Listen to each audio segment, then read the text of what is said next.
अज्ञानतिमिरन्धस्य ज्ञानाञ्जनशलाकया चक्षुर्मिलितं येन तस्मै श्रीगुरुवे नमः।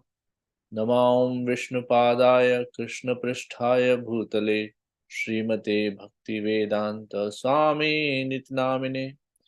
नमस्ते सारस्वते देवे गौरवाणी प्रचारिणे निर्विशेष शून्यवादी पाश्चात्यदेशतारिणे श्रीचैतन्यमनोभीष्टं स्थापितं येन भूतले स्वयं रूपः कदा मह्यं ददाति स्वपदान्तिकं। वन्देऽहं श्रीगुरुं श्रीयुतपदकमलं श्रीगुरुन् वैष्णवांश्च श्रीरूपं साग्रजातं सहगण रघुनाथान्वितं तं सजीवं साद्वैतं सावधूतं परिजनसहितं श्रीकृष्ण चैतन्य देवं श्रीराधा कृष्ण पादान् सहगण ललिता श्रीविशाखान्वितांश्च हे कृष्णा करुणा सिंधु दीनबंधु जगतपते गोपेश गोपिका कांत राधा कांत नमस्तुते।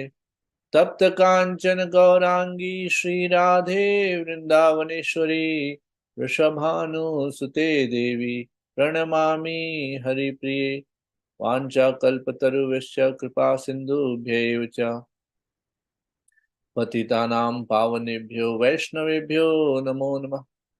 जय श्री कृष्ण चैतन्य प्रभु नित्यानंद श्री अद्वैत गदाधर श्रीवासादि गौर भक्तवृंद। हरे कृष्ण कृष्ण कृष्ण हरे हरे, हरे Ram Ram Ram Hare Hare. Hare Krishna. First of all, please accept my humble obeisances to all the assembled Vaishnavas. So pay my humble obeisances to His Grace Simeshwar Prabhu for engaging me in this seva so that I can do some Shastra reading which can develop some love for devotional service in my heart. We are reading Nectar of Devotion, Chapter 5. Yesterday, Mataji gave wonderful class. This one. This is Bhakti Rasamrita Sindhu 1.1.13 to 15. It's also verse from Srimad Bhagavatam. It's translated by His Holiness Bhanu Swami. So we'll send this.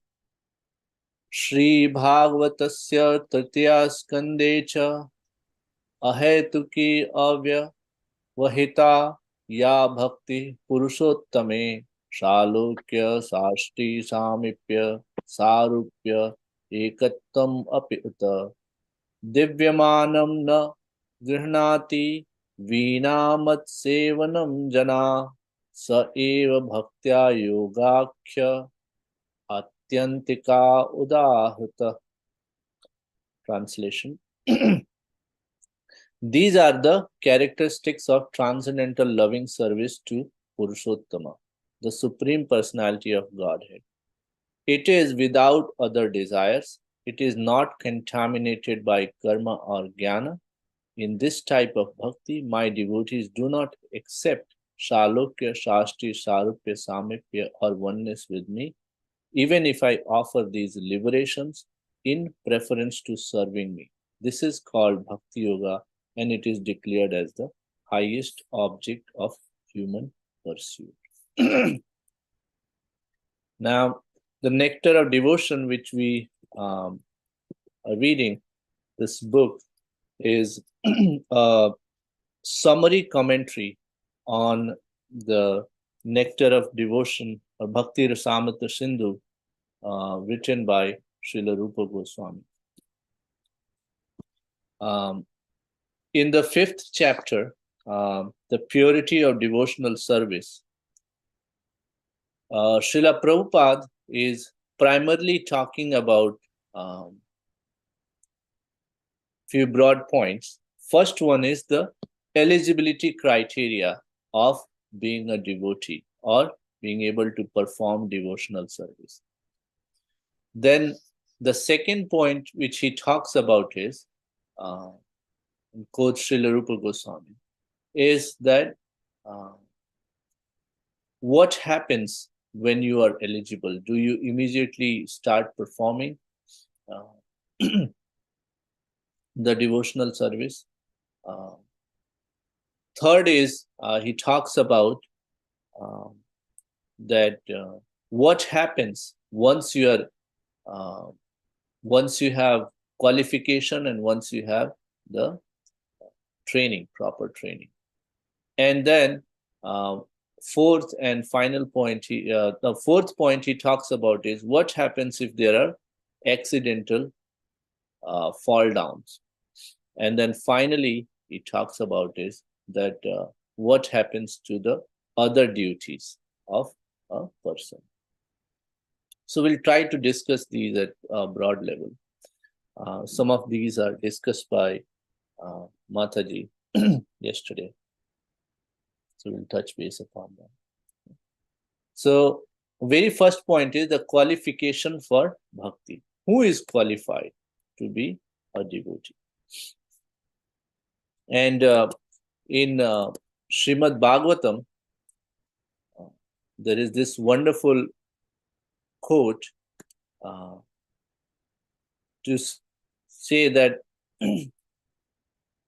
even a person born in a family of dog eaters immediately becomes eligible to perform Vedic sacrifices if he once utters the holy name of the Supreme Personality of Godhead, or chants about him, hears about his pastimes, offer him obeisances, or even remembers him.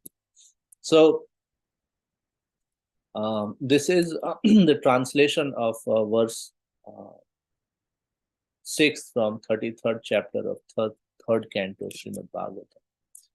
Srila Prabhupada starts this chapter by giving an example of that how there are certain people who, after the departure of the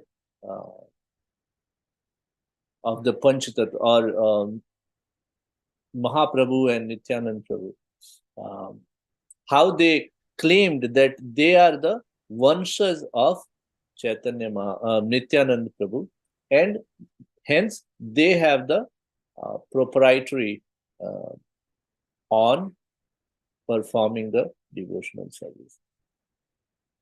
And this was something which was discarded by Simhaguru, Bhakti Siddhanta Saraswati. In fact, caste system or being eligible by birth is something which is not considered to be the right qualification for performing devotional service. Okay. So anyone who is actually just like Srila Prabhupada actually writes that just like we read from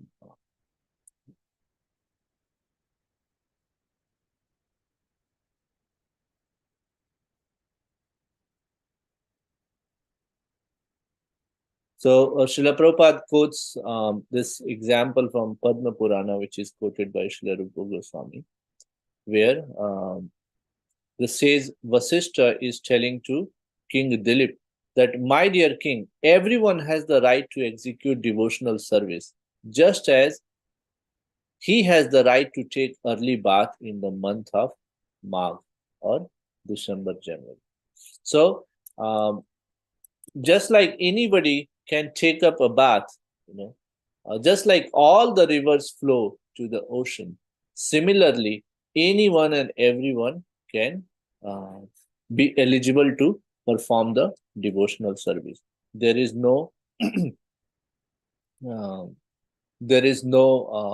boundary which is described here. And we can say, we can see from this various examples quoted in our Shastra that how, for example, there is in Lord Jagannath's pastime, there is this Shabara king.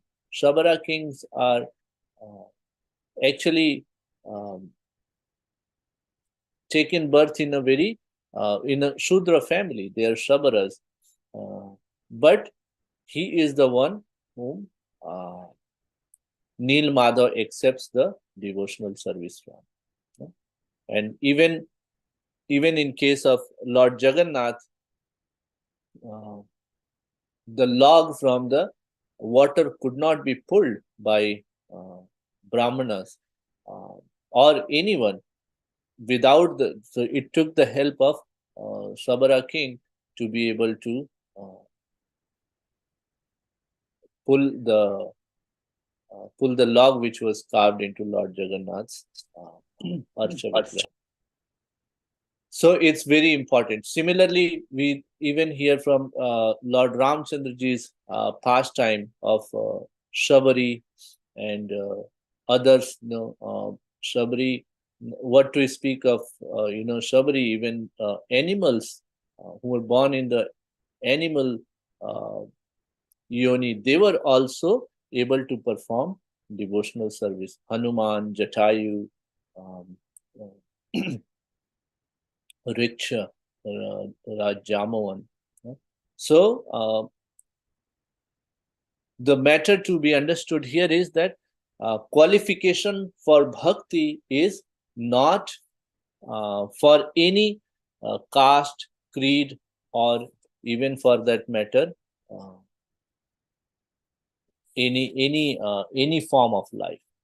Even we see that a small squirrel is participating in devotional service, and Lord Ramchandraji tells that her effort of carrying few pecks of few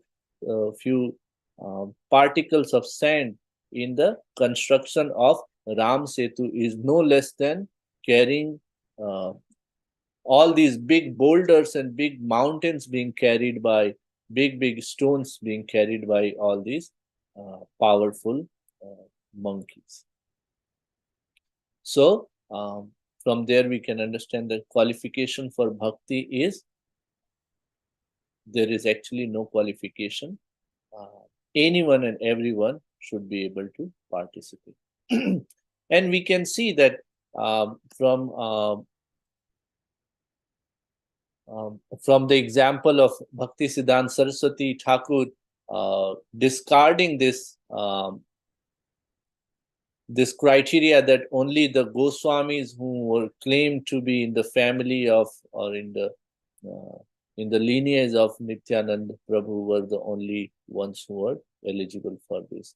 Or for that matter, when Srila Prabhupada himself, when he came to the Western world and then gave initiation and engaged devotees who were in the Western world, who were new to this Vedic culture, even they were given Brahmana initiation and trained into, and he had to actually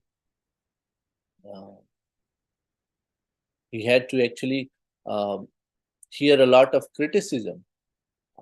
But Srila Prabhupada, on the example of and on the standard set by our previous acharyas, including Srila Rupa Goswami in Bhakti Rasamrita Sindhu, was able to initiate devotees from all across the world, from all walks of life, to be engaged into devotional. So that's the first point which Srila Prabhupada summarizes in the 5th chapter, which is written by Srila Rupa Goswami, Bhakti Rasamrita Sindhu. Then second point is that, is eligibility sufficient? So I was thinking about and this is something which we read. This is a purport given by uh, Rupa Goswami, Jiva Goswami in in his on his commentary on Bhakti Rasamrita Sindhu, that by hearing the name or chanting the name of the Lord, or by bowing down to the Lord, or by remembering the Lord, the dog eater quickly destroys his prarabdha reactions of life, which have produced his low birth and which prevent him from performing sacrifices. At the same time, by devotional acts, he also attains the punya, which creates qualities suitable for performing sacrifices. However, a person, even if born as a Brahmana without bad birth, has the need for Vedic initiation with the Gayatri Mantra. So, what Srila Jiva Goswami is saying here, that uh, on one side is eligibility, just like in the previous verse translation, we hear that uh, in even a person born in the family of dog eaters immediately becomes eligible to perform Vedic sacrifices. So, what is saying? That the eligibility is immediately coming. But does that mean that this person will start performing the Vedic sacrifices? And we can try to understand it like this. Now, there are entrance exams for various studies. For example, in India, there is a pre-engineering test or pre-medical test. If you pass those tests, then you become qualified, you become eligible to be an engineer or a doctor. But that does not mean that once you have become eligible to be a doctor, you qualified PMT exam, now you start performing, surgery. No, that doesn't mean. What it means is that now you are eligible and you must go through the training of and then through the courses, so that you know what are the proper samskars, proper way to perform something. Just like a doctor goes through different trainings before and even after that shadows, does the apprenticeship, and then becomes eligible to perform the surgery. So similarly, here, uh, a, even a person who is born into the family of a Brahmana doesn't, on the very first day or first time the is grown enough, will step on the altar and then start performing all the devotional services, GT services. Can sit in the yajna and then start performing, leading all the. No, there is a training which must have been given. That's what Srila Jiva Goswami is also explaining here. And through common sense also we can understand. So even a Brahmin boy has to go through the Vedic initiation and the Gayatri mantras, and has to practice through.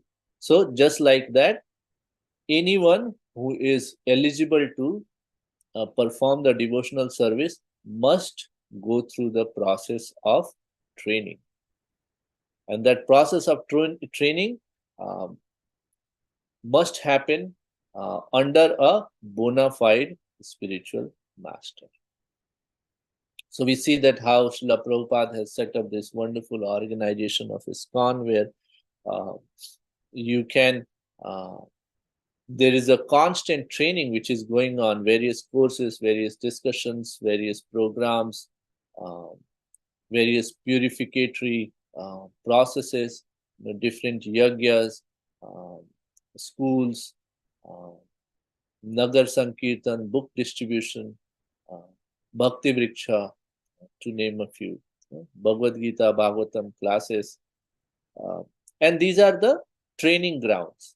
And it's open to anyone and everyone. More than 500 people show up every Sunday at our Shri Shri Radha Shyam Sundarji's temple, and they take the advantage of this. So they are going through this process of training, and uh, once they are trained, and once they have, all of them are eligible, and they once they go through the training process, they can start performing devotional service, very very intimate service to the Lordship. That's one. The second is that that's not the only thing which as prescribed in Shastras. There are many types of devotional service. Um, in fact, the very famous one is that there are, it's called Navada Bhakti. There are 9 types of devotional service.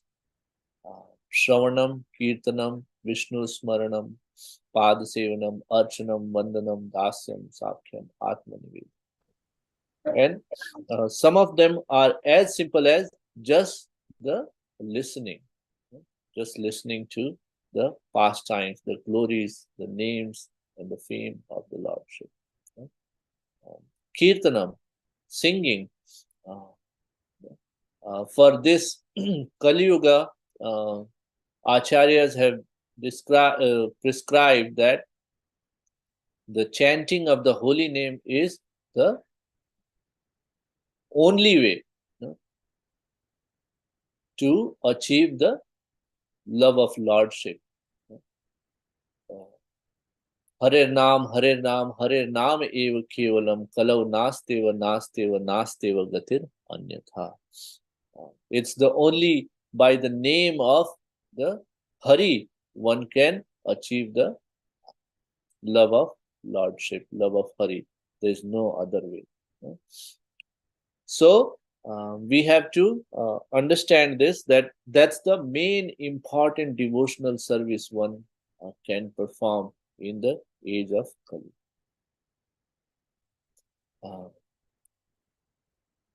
Now, when we move forward, that next one is that practicing. So we discussed about eligibility criteria. We discussed about the initiation or the training for one to become one to be able to perform the devotional service. Then Srila Rupa Goswami warns, which Prabhupada mentions, that however, that if a person is properly initiated by a bona fide spiritual master, he should not think that simply by the acceptance of such initiation, his business is then finished. It's not just that, okay, I have, just like somebody who is trained up into a practice, but doesn't do it on regular basis, is going to go out of touch. And in the lingo of bhakti, it is called falling down. One still has to follow the rules and regulations very carefully. If after accepting the spiritual master and being initiated, one does not follow the rules and regulations of devotional service, then he is again fallen. One must be very vigilant to remember that he is a part and parcel of the transcendental body of Krishna, and that it is his duty as part and parcel to give service to the whole or Krishna. If we do not render service to Krishna, then again we fall down. In other words, simply becoming initiated does not elevate one to the position of a high-class Brahmin. One also has to discharge the duties and follow the regulative principles very rigidly. So, Srila Rupa Goswami here is underlining that one is being eligible, just like you getting the passing the entrance exam, but after that one has to study. One has to study to pass the exam. So similarly, our exam is leaving this body. leaving this body while remembering Krishna. If we do not practice, then we'll fail in the exam and we'll fall down. So if we fall down, what does that mean? Falling down means that we are still entangled into this cycle of birth and death, old age and disease. So to come out of that cycle of birth, death, old age and disease, we have to perform our devotional service and keep practicing that.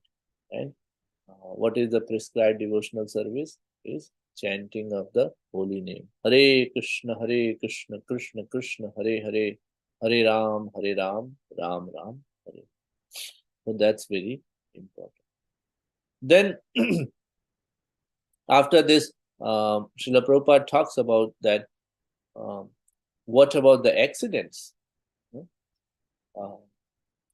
Srila Rupa Goswami warns, however, that if a person is properly initiated by, oh no, sorry, this is, I didn't copy the wrong, this is, so I can read from here.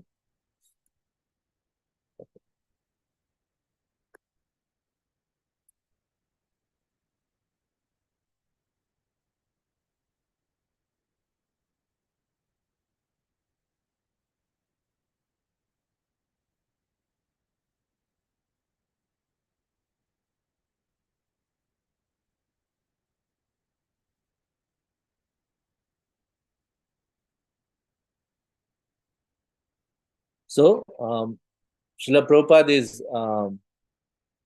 giving an example of fifth canto, first canto, fifth chapter, verse number 17, when Narad Muni advises Vyasadeva. Even if one does not execute his specific occupational duty, but immediately takes direct shelter of the lotus feet of Hari, Krishna, there will be no fault on his part. And in all circumstances, his position is secure. Even if by some bad association he falls down while executing devotional service, or if he does not finish the complete course of devotional service and duties on time and dies untimely, still he is not at loss. A person who is simply discharging his occupational duty in Varna and Ashrama, however, has no Krishna consciousness, practically does not gain the true benefit of human life. So, what Srila Prabhupada is saying here is, this is too long. What Srila Prabhupada is saying here, that there are two things which are combined in this one. One is that there's a distinction. What happens when you what happens to the other occupational duties? For example, we are in various varnas and ashramas. You know, some are brahmacharis, some are grihastha, some are sannyasi, some are vanaprastha, and there are occupational duties to be performed. Not only that, in fact, as soon as one takes birth, you know, here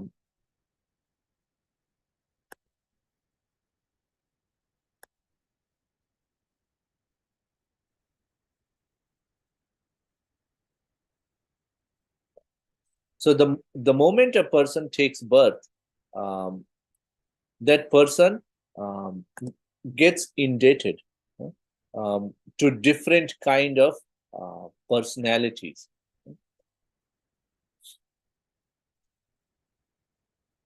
For example, you know, we all are reading these wonderful shastras. So because of that, we all are indebted to various acharyas. That's called Rishi Rin. we are we all have taken birth in a specific family, and because of that we um, incur the debt of our forefathers, because we inherit the culture, we inherit some kind of riches, we inherit the caring uh, and love. So because of that, we incur the pitra rin. Um, we are we grow in a specific environment. And it's said that it takes a village to raise a kid.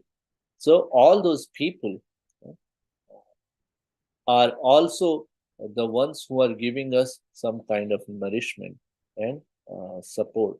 So we incur the debt, which is called uh,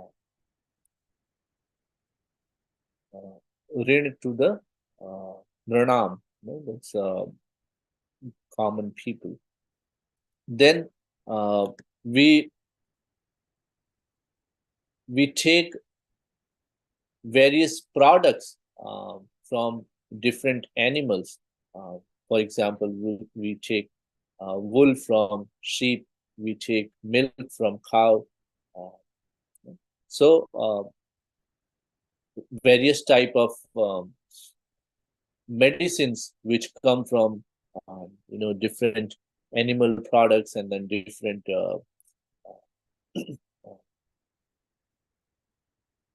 different kind of trees and plants. So we have these different debts which we incur, um, and we have to pay back those debts. And there are processes in our shastras described to pay back these debts, and then make make our life successful. But Srila Rupa Goswami is telling in Bhakti Rasamrita Sindhu that those who take up on the path of devotional service, they do not have to worry about paying these debts. Krishna confirms that Sadharman Paritajya Mamekam Sharanam Braja. As soon as we take the shelter of Krishna, we are, he says that, Aham tam sarpapebhyo mokshishyami mashicha. One one does not have to worry about because Krishna will take care. So it's very important to understand this part. Now, the other part which so a devotee who, even though is not, we see that from common uh, eyes or materialistic point of view, that person is engaged in not engaged in any kind of social welfare. For example, somebody may, there are a lot of movies, there are some people who come and say that um, it's better to feed a poor person than to spend so much into building such huge temples for idols who are immovable. They're lifeless. But from their perspective, it is something which is not visible. But just like Acharya has explained, that just like when we water the roots, all the parts of the tree are nourished. So similarly, those idols are not lifeless. They are archa vigrahas. Uh, they are they are the form of Supreme, who is with the, because of his causeless mercy, he has appeared in that form so that he can accept the services rendered by anyone and everyone, and is accepting those services. And those devotional service performed to the Archa Vigraha are not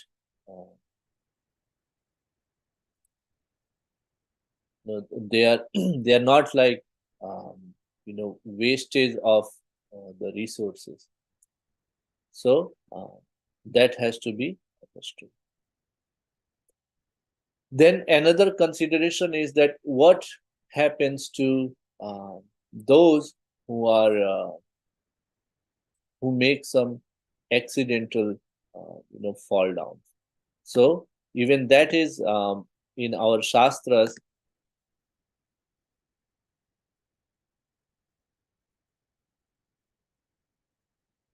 Here.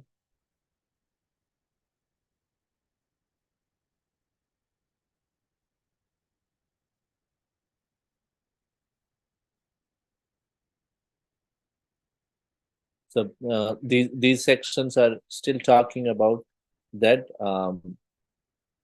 it is more important for one to perform the devotional service even at the expense of um, giving up the occupational duties which are prescribed by different varnas and ashramas. So we already uh, talked about this uh, debt. And then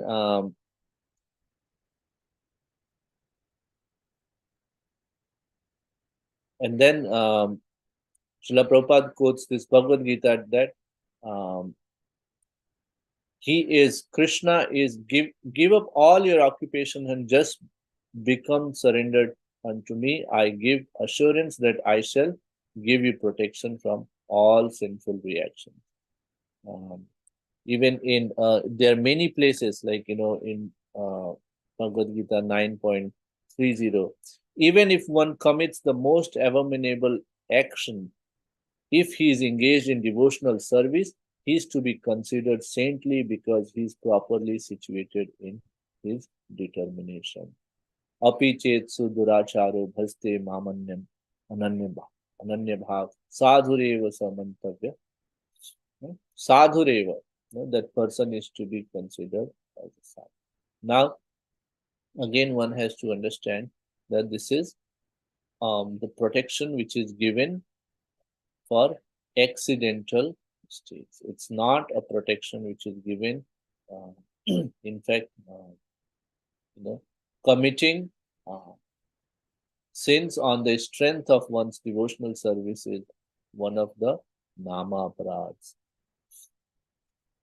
Similarly, Krishna here also in 9.22, he is giving this assurance that but those who always worship me with exclusive devotion, meditating on my transcendental form, for them I carry what they lack and I preserve what they have.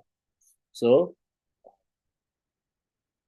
it is something where Krishna is giving his personal promise that um, even if there are accidental mistakes, or one is not able to complete the devotional service and reach to a specific level, uh, Krishna is preserving that, and in the next birth, that person starts from where he left and not from the beginning.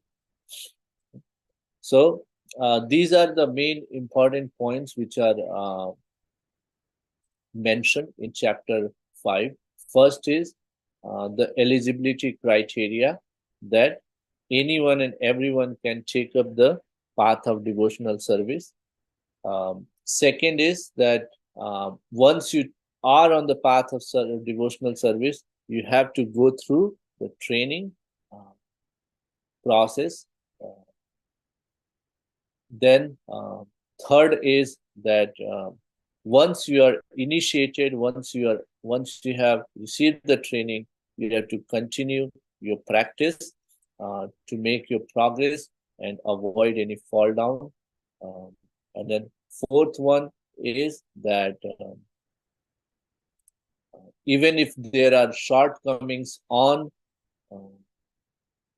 your varnashram based duties, or there are accidental fall downs, Krishna is giving his protection to to save you from the sinful reactions of those accidental fall downs or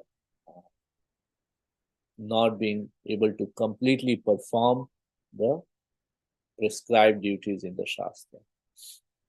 So, with that, I'd like to take a pause here and see if anyone have any comments, corrections, or discussions.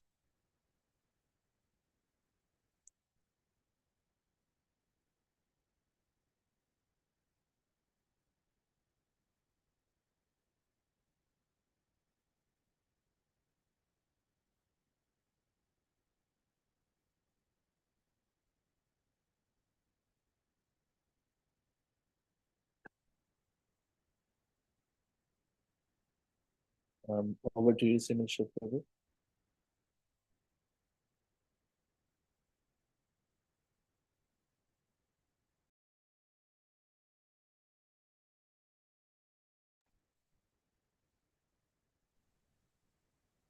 Hey Krishna. Hey Krishna, great Krishna Prabhu for a wonderful class. Thank you so much, wonderful points you out about the devotions, how the devotional service, purity of the devotional service. Thank you so much. Hey devotees, are there any other comments or concerns or questions? Please go ahead.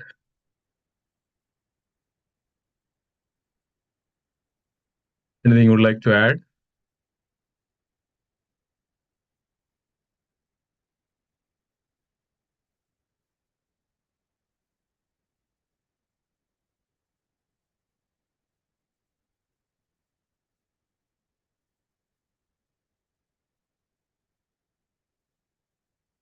Everybody is so quiet. That means they are all convinced.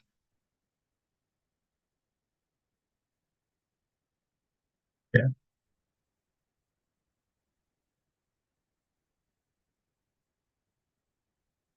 Okay, so a few announcements. You may not have class on Friday because of Rampad Maharaj is giving a retreat, Java retreat, and hopefully I think Maharaj starting 6:30 or 7 o'clock. I'll find out the timing.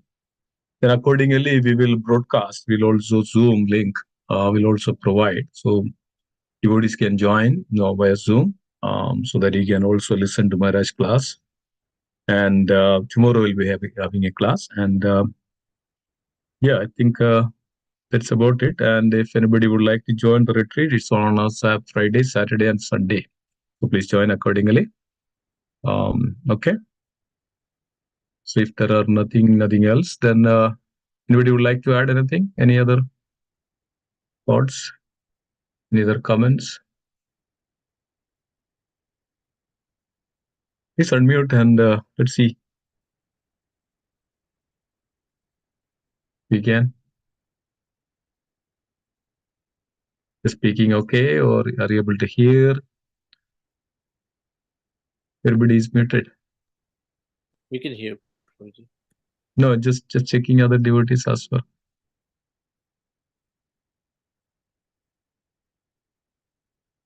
Okay, so let's conclude then today's class. Thank you so much, Akhilesh Krishna Prabhu. Let's pray together. Vancha kalpatarupasya kripa sindubhya evacha patidanam pavanebhyo Vaishnavebhyo namo namaha. Vaishnav Vrinda ki jai. Vrindaraj Sri Bhakti Siddhasa Amrita Sindhu ki jai. Srila Rupa Goswami Prabhupada ki jai. Srila Prabhupada ki jai. Ananda Kodi Vaishnav Vrinda ki jai. Gaura Premanande Hari Hari Bo.